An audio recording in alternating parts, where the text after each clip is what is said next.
Idemo svi zajedno. Još malo samo.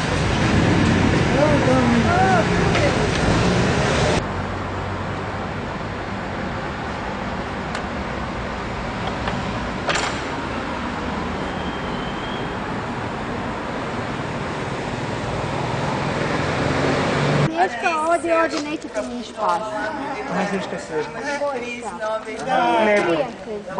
Ja sam vam ispaga, ne, bez paga.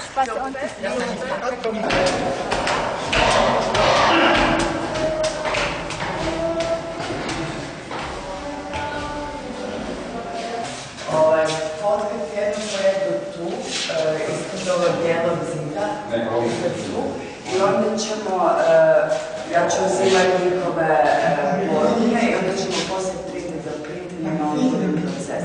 Tako da ne morate biti tu 4 sata.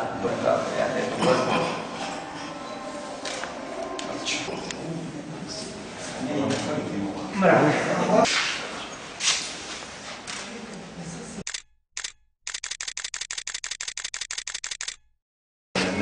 Snježana, tvoja poruka svijetu. Želim reći cijelom svijetu puno ljubavi i blagostanje cijelom svijetu. Tvoja poruka planeti? Poruka mi je da učim prvu pomoć. Da učiš prvu pomoć. Da se ljudi vole, se ne mrze, da se vole stane. Mir cijelome svijetu. Odlično. Ja bih željela da se ostvare mnoga prava osoba s invaliditetom i također bih željela da prestane rat u svijetu, da zavlada ljubav i mir i da zavlada umjesto krvi i nasilja osmijeh na licu.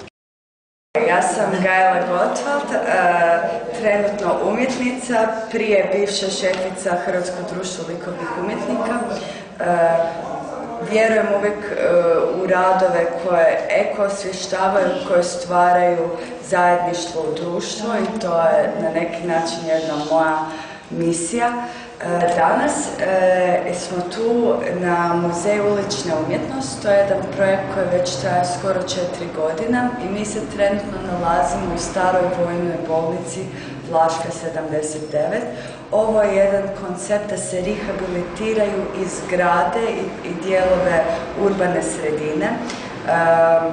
Tak, da sad ste mi došli podržavati na moju instalaciju koja se zove Poruka u boci i gdje ljudi kažu svoje poruke svijetu i onda će se to instalirati kao jedna velika šuma od boca.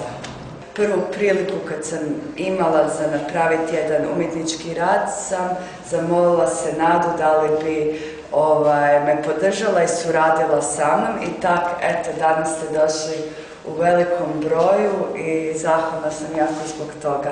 Mislim da radujući u biti cijeli život sa različitim skupinama kužim da recimo riječ posebne potrebe meni se realno ne sviđa, ja mislim da su to posebni talenti i na ove načine želim samo dokazati da realno samo je stvar percepcije da svako od nas ima tu jednu ulogu na svijetu i obogaćujemo svijet na svoj posebni način. Tako, eto.